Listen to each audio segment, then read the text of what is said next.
Tantor Audio, a division of Recorded Books, presents Solar Express by L.E. Modesitt, Jr., narrated by Robert Fass. Inbound from Aphelia. 1. Daedalus Base, 23rd of March, 2114. Alayna Wong Grant turned her head from the screen wall that could hold more than a dozen displays at once and glanced down at the antique console before her that contained the controls for COFAR, the Combined Farside Array, both the sprawling radio telescope, whose rows of polyimide film and its embedded dipole antennae stretched over most of the comparatively flat surfaces of Daedalus crater, and the 15-meter optical mirror, if a dish created from powdered lunar regolith, nanitic epoxy, and sprayed aluminum with a limited range of movement could accurately be called a mirror, unlike the 10-meter liquid mercury mirror that it had replaced some 20 years earlier and that had never worked as designed.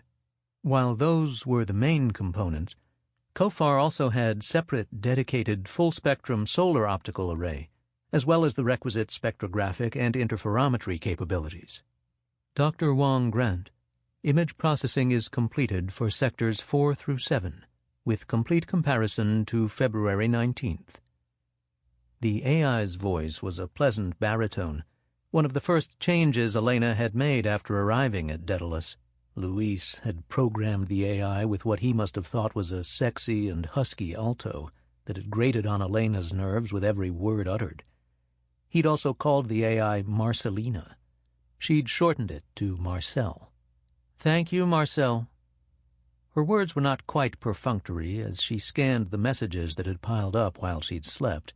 Not that she slept all that much during the 2-week-long Farside night, since that was the most valuable observational time, and there were seemingly always schedule changes, particularly for the optical telescope.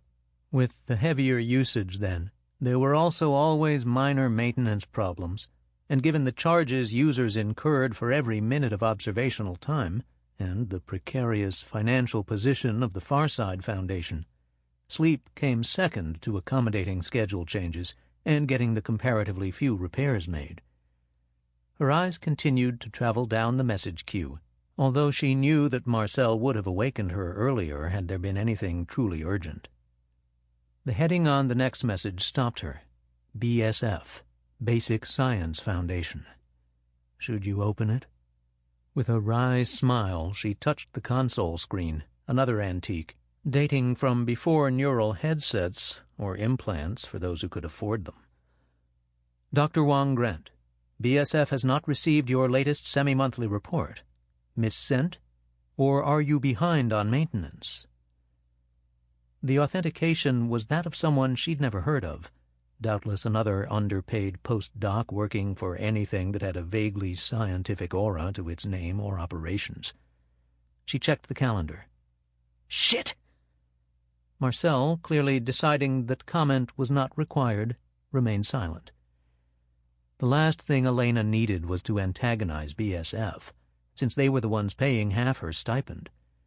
The Farside Foundation paid for the other half, as well as her transport and support costs at Daedalus Base, and granted her full access on a limited basis to observational array, when the array was free, or when the array's user permitted use of the observations. Alayna immediately created an open file with the proper headings, and copied her previous report into the file so that she could edit and add whatever was necessary once she ran through the rest of the messages. She still wasn't used to the fact that standard off-Earth messages contained no graphics or images, just text and standard symbols, a result of both economics and security. Sending graphics and images cost more, a lot more, and the various global media consortiums had little interest in over-serving on a money-losing basis the comparative handfuls of off-Earth space types, that is, those not on Earth or in Earth orbit. The next 5 messages were routine confirmations of future time slots from various Earth-based organizations. The one after that was not addressed to her, but to COFAR. She thought about discarding it unread, since most messages addressed to the array were either pleas for free observational time, requests for access to data or archives, again requesting the information without payment, or high-level crackpots. Dear underpaid postdoctoral professional, or the equivalent, would you like to work on the cutting edge of solar astrophysics, doing something beyond trying to explain the alpha effect, even proving that laminar electric current flows do in fact exist along the borders of solar granules? If so... Alayna shook her head and checked the sender. Solar electric research. With that, she deleted the message. She couldn't blame the Electric Sun crowd for trying, but denying that thermonuclear reactions occurred in the solar core wasn't something that she wanted any part of, even if the pay was reputed to be outstanding. From what Alayna had seen in her first 3 months, Kofar wasn't quite the white elephant the resurgent NORAM Conservative Party politicians claimed, nor was it still the vanguard of astronomical observation proclaimed in the last gasp of the American Democrats before the Continental Consolidation of 2089, a date that the vanquished American Republican Party had declared would live in infamy. The problem was that almost 30% of Kofar's funding came from the NORAM government, and only half from its operations, which left 20% coming from the dwindling coffers of the Farside Foundation. Dr. Wong Grant, Marcel said, there is an anomaly in Sector 5 optical data to be addressed. Is the data from client observations or from Foundation Reserve observations? It's from shared observations with the Williams Observatory Consortium. I'll get to it in a moment. Anomalous observational data cannot be transmitted until it is reviewed, Dr. Wong Grant. The AI's voice was apologetic, as if he hated to remind Alayna. She couldn't help but think of the AI as he, although Louise had always considered it female. Alayna did not reply, instead quickly scanned the rest of the messages, stopping at the one from Alphon Braun, the Director General of the Farside Foundation. Dr. Wong Grant, this is to inform you that on March 28th or 29th, possibly the 30th, depending on shuttle transport from the West Ham Earth elevator, an inspection team from the Office of the NORAM Inspector General will be visiting lunar facilities supported in whole or in part by NORAM government funds. Due to funding constraints, the Foundation is unable to dispatch an escort. Alayna stopped reading. You've only been here a little over a month, and you're going to have to host a government inspection team? She forced herself to keep reading. Trust that you will assure that everything is operating at full efficiency, and that the installation is in compliance with the Memorandum of Understanding, MOU, between the Foundation and the NORAM Department of Off-Earth Activities, DOEA. Please find attached briefing information for your use. Meaning that you'd better memorize and know it cold before the inspectors arrive. There was more, much more, including a summary of the MOU, which included the requirement that, as necessary and physically possible, the Foundation was to make available quarters and food for DOEA and other governmental personnel engaged in official duties, such availability not to exceed 10 individuals for more than 1 month total in any calendar Earth year. There were also several lengthy enclosures with background facts and figures on Kofar, and an imperative to acknowledge receipt of the message. It was almost a quarter of a standard hour before Alayna straightened and stretched, realizing that, despite the low lunar gravity, her shoulders were tight and cramped. After several moments, she hurried through the rest of the messages. Nothing else urgent, and nothing from Chris.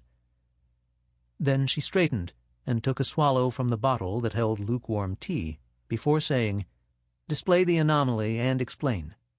Alayna was not supposed to make judgments on what was observed, but on how the data or images were observed, and to review anything that appeared strange to make as certain as possible that such an anomaly had in fact been observed, and that it was not an artifact of the system or the result of some form of outside interference with the observation, such as an unauthorized crossing of the Farside observation zone. An image appeared on the larger screen to Alayna's left. After a moment, a red arrow appeared, its tip almost touching a point of light. "That is the anomaly," said Marcel. The screen split, displaying two almost identical images, if each half the size of the first. The image with the arrow was on the left, the one without was on the right. The right-hand image shows the same part of Sector 5 on February 19th. "What's the apparent magnitude?" "Apparent magnitude is 16. 16? Did you do a spectrographic analysis?" Alayna had to wonder if the anomaly was a distant nova. In-system bodies were usually detected earlier and at fainter magnitudes. "The available analysis shows no extrasolar stellar origin. Reflected solar radiation with an indication of silver," there was a pause, "and silicates." "Silver and silicates? Are there any previous records? Anything that possibly matches?" "No, there are not, Dr. Wong Grant." "How far away is it?" That was Alayna's immediate question, and she regretted the careless wording as soon as her words were out. She immediately added, "Assuming a cometary albedo and a solid diameter of 15 kilometers. Assuming your parameters, the object would be 5.53 AU from Sol. From the spectrographic results, the albedo is likely closer to 0.5, with the body having a small diameter, at close to 6 AU. Could it be on such a high inclination orbit that—" She broke off the question. "Cancel that." Even at a 90-degree inclination, something that faint at that distance would still have been in the same observational frame 2 weeks earlier. Alayna had more questions, but none of them could be answered, not with any degree of accuracy, from the 2 observations. That was the thing about observational astronomy. The distances were so vast that even objects moving at comparatively high speeds didn't show much positional change in short time periods, not when viewed from 6 AU away. "Do you have any other requirements, Dr. Wong Grant?" Alayna would have loved to track the object, whatever it was, but she didn't determine the COFAR viewing priorities. Still. "Send a complete report on the anomaly to Foundation headquarters, and note the spectrographic analysis, especially the silver and silicates." "The report has been transmitted." "Also take an observation in 24 hours. If, on the off chance the object showed discernible motion, Marcel might be able to determine if it might be an outer system body or a comet. If it meets the parameters for a discovery, do you want me to submit a report to the International Astronomical Union?" "When you have another solid observation, prepare the report. Then let me know." "I will do that. Thank you." Even though Marcel was an AI, he deserved professional courtesy. Or rather, she needed to observe professional courtesy. "You're welcome." Alayna returned to the message screen and her reply to Director General Brown. That was an immediate personal and professional priority. After that, she could complete the report and reply to basic science, a definite personal priority. She tried not to think about all the reasons why the NORAM Inspector General might be interested in COFAR. And, at some time, she needed to send a message to her father, especially before he got worried. If she didn't message at least once every week, preferably more often, he'd message her, wanting to know if she happened to be all right. After all that had happened, she couldn't exactly blame him, but she'd rather do the messaging on her timetable. 2. O'Neill Station, 25th of March, 2114. Chris Tavoyan rose from the briefing console in the cramped ready room with the languid grace of experience, a grace learned through more than a few painful reminders that, in the station's approximation of lunar gravity, apparent weight did not equate to mass. He wasn't sure whether to smile or shake his head. A frigging investigating team from the Inspector General's office of the NORAM Assembly. While he doubted that they were terribly interested in pilots, at least not ones currently assigned to Earth-Moon runs, from what he'd heard they asked both hard questions and stupid ones. As Tavoyan moved toward the open hatch leading to the rim walkway to the mess, Liam Kaiser, one of the more senior pilots on the station, and a major in the Space Service gestured. "That's quite an expression, Chris. When's your next run?" "Late tomorrow. Lunar Low Orbit Station. 3-person team from the NORAM Inspector General's office." "You're lucky they're not the SUDAM inspectors." Tavoyan nodded politely. He'd heard some of those stories, although he suspected they were exaggerated. But then he'd never had to deal with the Policia Espacial, because all the Fusex burners fell under the authority of DOEA, with all pilots holding officers' commissions, and the pilots and other DOEA personnel used the high-speed mag line to and from O'Neill Station, both under DOEA, as opposed to the elevator's standard climbers and main station, which were under the authority of the SUDAM AES and the Policia Espacial, who tended to be somewhat excessively enthusiastic in dealing with those of an Anglo background. "Do you know what the inspectors are looking for?" The briefing just said periodic and routine inspections of lunar facilities receiving DOEA funding. "That's just about everything." Kaiser shook his head, then grinned. "You ever hear from that astronomer you ferried out a couple months back? The one you didn't want me to see?" "We've exchanged a few messages."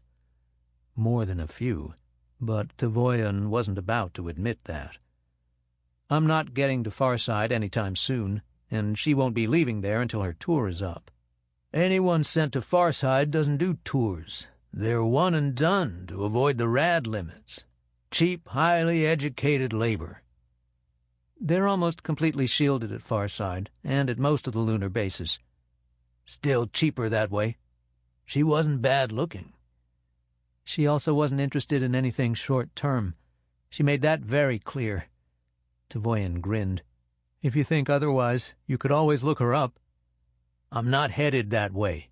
If I were, I'd have better things to do than spend my pay on elevator fare down to Nearside and a maglev halfway around Luna." "2 maglevs, I hear. The second one's more of a coffin express. Makes the control space of a burner look like a Lux suite." "No thanks. Watch out for the slow boats." "They have their uses," replied Tavoyan. "Would you want to lug all that stuff?" "It'd get there faster," countered Kaiser. "At 10 times the cost." Except that Tavoyan knew that transporting something by fusion jet cost more like 100 or 200 times that of the Vassimer slow boats that shuttled various cargoes between the Earth elevators and the Nearside lunar elevator, a structure that actually predated even the first partial Earth elevator. "Where are you headed?" "Phobos." "Slow or fast transit?" "Middling. Something like a week each way. DOEA's worried about Heel 3 stocks, and the service has to listen." Tavoyan wondered how Kaiser knew that, or if the older pilot were merely speculating. "Inside Squib?" "Don't you read?" "Read what? I haven't seen anything that mentions that." "The financial sheets, commodity exchanges. The futures price of Heel 3 has been up every month, more than 20% higher now than at the end of last year. It could be that the signees are buying up whatever they can get, besides what they're getting from the northern craters." "I thought—" Tavoyan was about to say that selling helium-3 to unauthorized sources was forbidden by the Space Accord, but he knew better, particularly since there was always some multi-type, more often than not, but not exclusively, one from SUDAM, who could find a way to make the illegal legal. "Why, do you think?" "Do you think the lunar Heel 3 stocks are unlimited?" "That might be the beginning of something less desirable. If things don't get better, we might end up being military pilots for real." "Things won't get that bad. Not after what resulted from the Middle East meltdown." "That was more than 30 years ago." "People forget, and the ones who remember get old and die." Kaiser stretched slowly, then rose. "I'm off to meet with Associate Director Shun Sun." "A Sino-block team?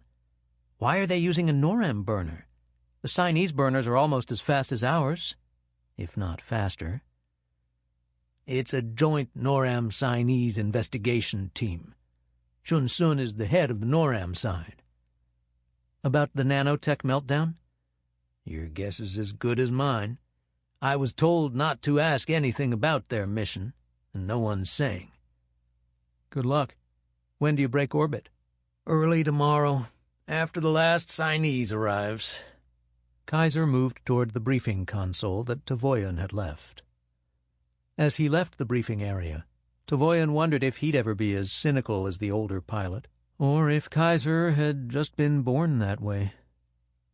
Back in the cubicle that was technically his cabin, a space on the innermost section of the habitat wheel, and the one that had the lightest gravity, although after all the years in space, the spacers and the physicists still argued over whether the spin-created force that approximated gravity was centrifugal or centripetal, Tavoyan composed a message, then read it over a last time before he linked to the pilot's network to send it. On Earth or on Luna, they could have linked and talked directly, but personal trans-space links weren't allowed, at least not on DOEA installations, ostensibly for reasons of both bandwidth and security, not to mention the costs of real-time full-image communications, or even burst-sent full-image comm. Alayna, nothing new here. Headed your way, LLOS, with some bureaucrats late tomorrow. Strange how space changes perspective, that I'd think half a moon away is your way. I'm still on the local shuttle runs. Heel 3 worries have DOEA cutting back on everything. The thing is, I don't see any slowdown in Vasimer slowboats bringing it back from the lunar elevator, and all the burners are topped off before each run.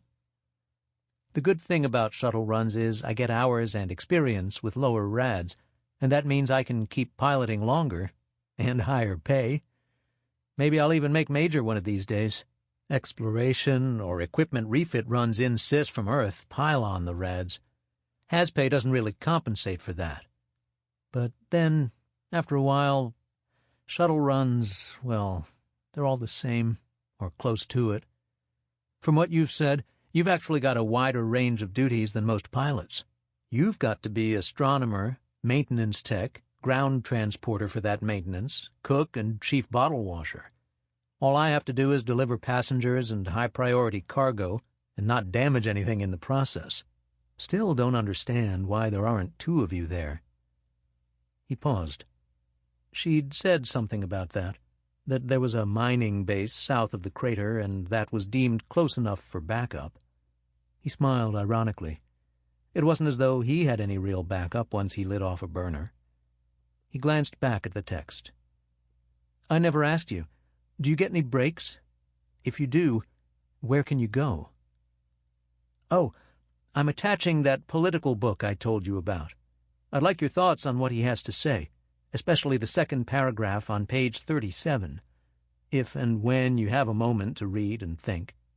Tavoyan double-checked to make sure the book file was attached before linking, checking the encryption, and sending off the message and the attachment. Then he accessed the station database and looked up the powers of the NORAM Inspector General. 3. Daedalus Base, 26th of March, 2114. Alayna woke to flashing lights in her sleeping cubicle. There was no alarm. That meant a problem, but not an emergency. Marcel, what's wrong? Her voice sounded rough and hoarse, but then it always did when she first woke up, more so at Daedalus Base, with an atmospheric pressure closer to that of Denver than that of New Hampshire. A 35-kilometer section of the radio telescope is inoperative. It appears that a 100-meter section will have to be replaced. Where? She sat up slowly. It hadn't taken her long at Daedalus Base to realize that quick and abrupt movements when still sleep-fogged could be painful in low grav. 4 kilometers north and 15.3 kilometers east of the control center. Why the alarm? In 5 hours, Arecibo takes control of the telescope for a deep search. The inoperative section has reduced effectiveness by 5%. Frig! Alayna understood. Unless she could complete the repairs by then, the Space Research Institute, NORAM, would complain that COFAR's reduced sensitivity had compromised whatever the combined search was investigating. At the least, it wouldn't look good for Alayna. At the worst, SRI headquarters might reduce the payments to the Farside Foundation. She stood and took 2 steps to the narrow wardrobe, which she opened to locate and extract the one-piece undersuit required for compatibility with the exosuit used for outside lunar surface maintenance. No matter how sophisticated the system, things happened that needed to be fixed, and decades of experience had shown that a reasonably intelligent and well-trained human being on the spot was far more cost-effective than either excessive redundancy or repeated repair missions, or even AI-controlled robotics. Add to that the fact that sophisticated equipment was more expensive than a nearly endless supply of overeducated young postdoctoral professionals eager to obtain both jobs and experience. During her first week at COFAR, when Luis had walked her through everything, she'd half wondered if she'd ever remember it all, even with Marcel as backup. The most frustrating part was being so close to such an array of equipment and being able to use it so little, at least so far. That thought didn't help Alayna's frame of mind as she prepared for the repair mission. Almost half an hour later, she finished suiting up while breathing a high-oxygen mixture in order to accommodate the lower pressure and higher oxygen levels she'd be breathing for the next several hours, if not longer. When she finished the suit pressurization level tests, she opened the suit comlink. "Marcel, comcheck. All your frequencies are clear. 10% loss on low band. I'm not going far enough for that to matter." Next came the inspection of the roller. Alayna made certain that the batteries were fully charged, then put a spare in the equipment bin. She couldn't have done that if the break in the antenna had been another 10 kilometers farther out. After that came the 2 prepackaged sections of polyimide film and its embedded dipole antennae that barely fit in the open cargo bin at the back of the roller. She couldn't help but notice that there were only 10 sections left. Still, according to the logs, sometimes years had gone by without the need for replacing antenna sections. As almost an afterthought, she added another package of anti-static wipes to the package already in the equipment bin. Another 15 minutes passed by the time she had the roller moving out of the lock. Then she had to guide it through the maze of paths and tunnels, designed so that the rollers could reach every part of the radio telescope antenna without rolling across any of the meter-wide polyimide swaths.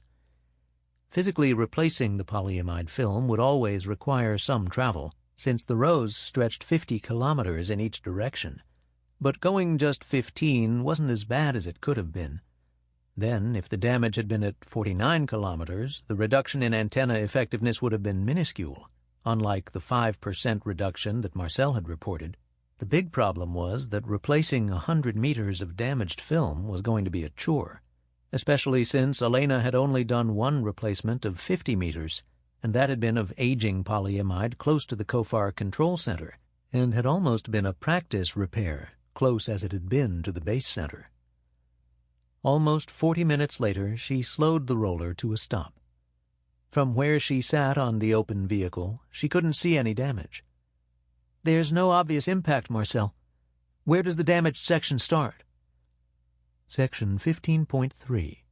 There should be a yellow stripe indicating where the sections join. Alayna forced herself to scan the edge of the film slowly, finally catching sight of a yellow tab rather than a stripe. Then she checked to make certain she had the anti-static wipes in the suit's belt patch. As soon as she stepped off the roller, her boots sank into the regolith. Not that much, perhaps a few centimeters, but a haze of dust rose, almost climbing up her boots and legs. Walking slowly and carefully, she made her way to the edge of the antenna film, where she inspected the yellow tab, which had the numbers 15.2, indicating that she'd stopped a good 100 meters short. Which might be why you don't see any damage. "Marcel, the tab indicates 15.2. The roller's calibration must be off." Alayna didn't voice, not even sub-vocally, what she felt about that as she turned back toward the roller. When she got back into the driver's seat to move forward another 100 meters, she had to keep wiping her faceplate with an anti-static wipe in order to see where she was directing the roller. By the time she stopped at the connection/disconnection point, another 100 meters farther east, she'd had to discard. Sample complete. Ready to continue?